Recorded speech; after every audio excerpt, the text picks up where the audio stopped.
What's up, guys? Jay Zang here with you for Against the Grain in the Zang Nation. Broadcasting from downtown Dayton, Ohio. And I'm doing a podcast, but I also wanted to get some video with it. So for the people that are going to be listening to the podcast, forgive me with the visuals that are going on. But if you're watching it on YouTube, it is really pretty down here. That was a vehicle randomly honking a horn. There's a lot to really get into. There's a reason I'm doing this entire thing. There's the usual stuff. There's Ukraine, there's politics, there's this and that. And sure, we can delve into that minimally, because that's encompassed so much of the podcasting lately that I kind of want to get off of that. And what better way to get off of it than to talk about something completely unrelated, which is what we're about to do.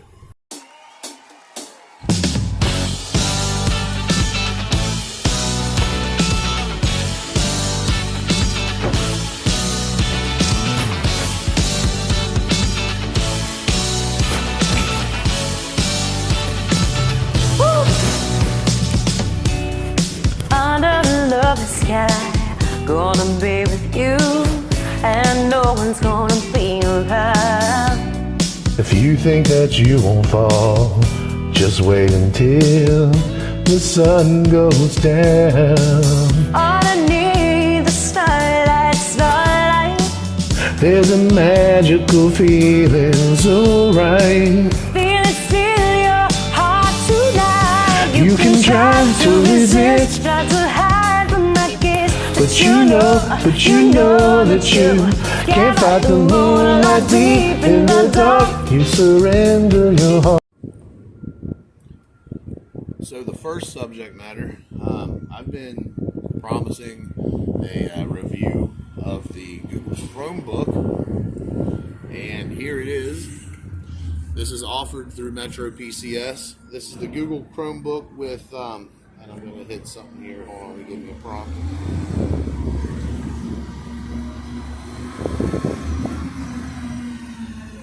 This is the Google Chromebook. It's available through Metro PCS. And if you look right here, I don't need to connect to any Wi-Fi because it comes with its own data and SIM card, which is very convenient. Waiting for a couple loud vehicles to get the hell up out of my way in the background real quick. Alright, that's a little better. You see the build quality is really, really good. It's got a smooth, sleek design. You can get the data in packages of 2 gigabytes, but who wants to do that? Because you'll waste all of your data just on setting it up. You can get a 10 gigabyte or you can get a 35 gigabyte package, and it ranges anywhere from about $10-15 to about $50 a month on your plan. I'm going to pull up some stuff on the screen here. Not the kids' schoolwork. We'll leave that. We already know that they're having a heck of a year. How about YouTube? Let's check out the speaker on it. See, it's a 14-inch screen. You got that. And the kids have just taken over my YouTube, it looks like. Wow. So I guess we will check Nezuko out from Demon Slayer real quick. The sound is really good. It's clocking at about 105 decibels at its loudest, just to let you know.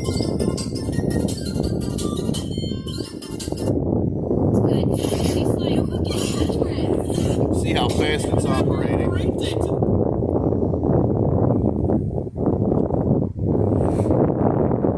And you can put an SD card slot in it if you want.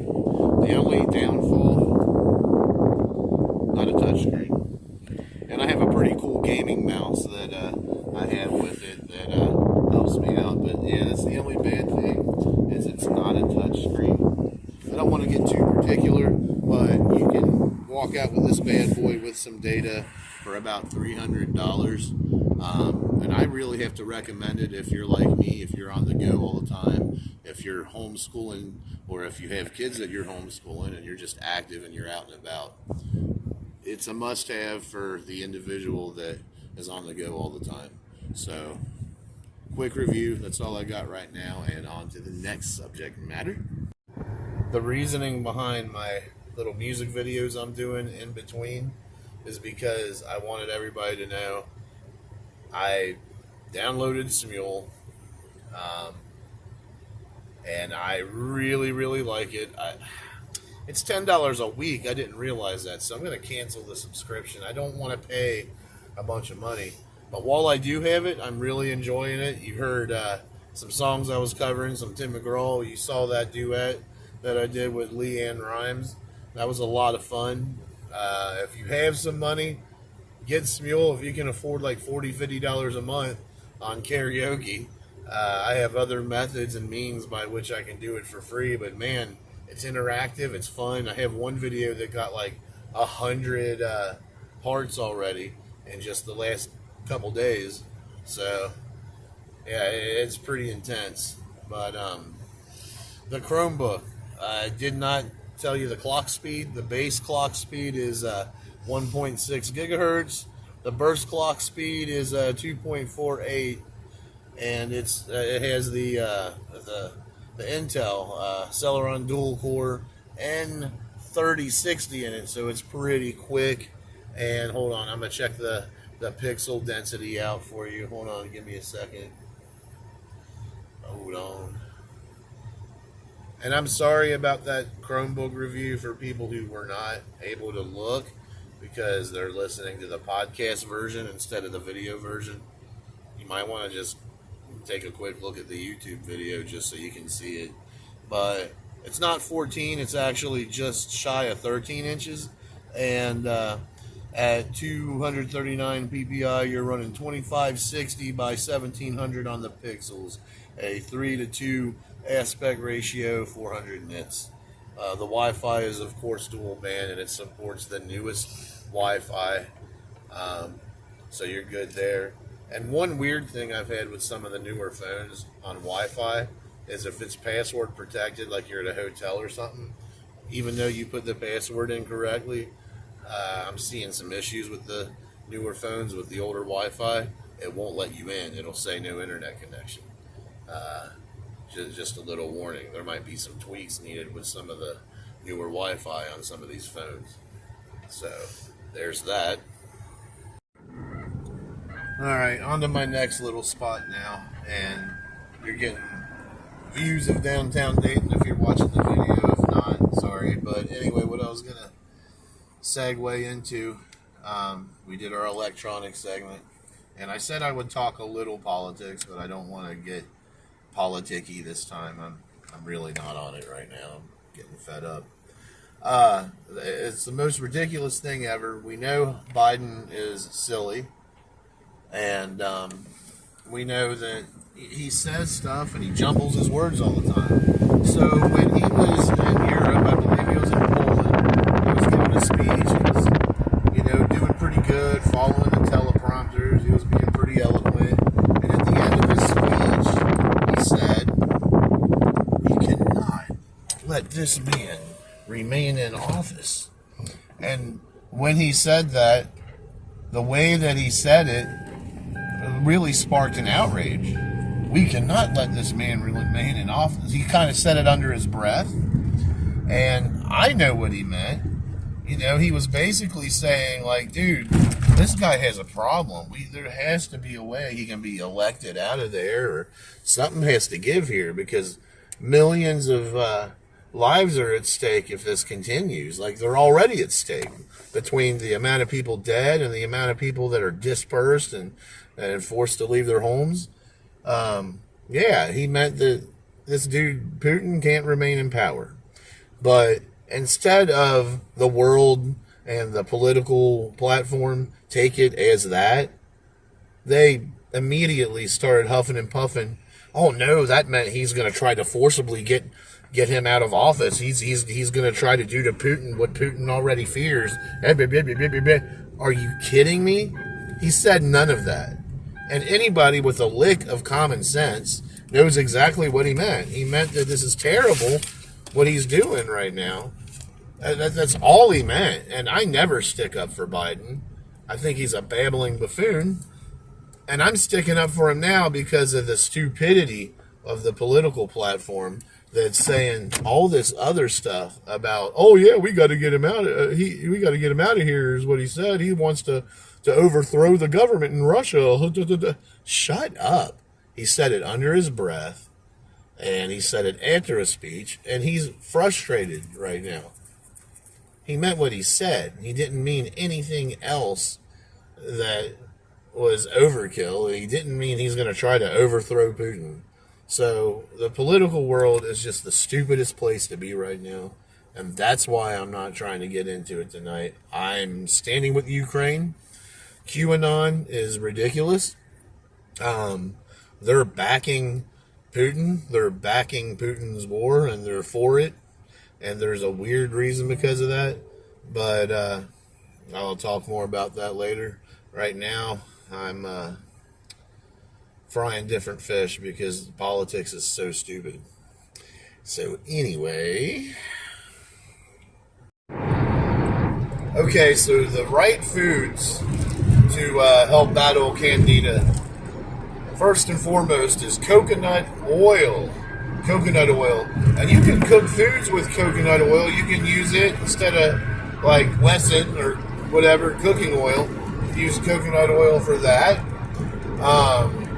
And that can help out. But consumption of coconut oil is a big thing. And if you're watching the podcast, I'm coming through downtown Dayton. We're getting some... I'm not watching the podcast. I'm watching the video on YouTube. We're going through downtown Dayton, getting some really cool scenery while I talk about this. But, yeah, coconut oil is one thing. That's a big one. And then garlic is another big one. And, of course, garlic is pretty strong stuff. So therefore, use it kind of sparingly. Get the good stuff. Don't get some of the stuff like from China that the garlic itself, like the cloves, are just not as strong. I don't know what they do to the plants, but don't get the Chinese stuff. Kind of like don't buy ZTE phones or Huawei's or whatever. Buy American. And I'm saying that as I pass this blue and yellow building downtown standing for Ukraine. I stand for Ukraine because I stand for peace, and I do not stand for war, and I do not stand for death, and I'm not a right-wing idiot. So anyway, garlic is another good one. Cinnamon. Cinnamon is another good one, but not the regular cinnamon. It's called Ceylon, Ceylon, cinnamon. That's the strongest and the best. Just like garlic, you don't want to get it too strong to start out with, or else you're going to risk hurting your digestive system. It'd be a little bit too strong for you. Turmeric. And there's a weird starch, and I know you should avoid starches on these diets, but this is a different type of starch.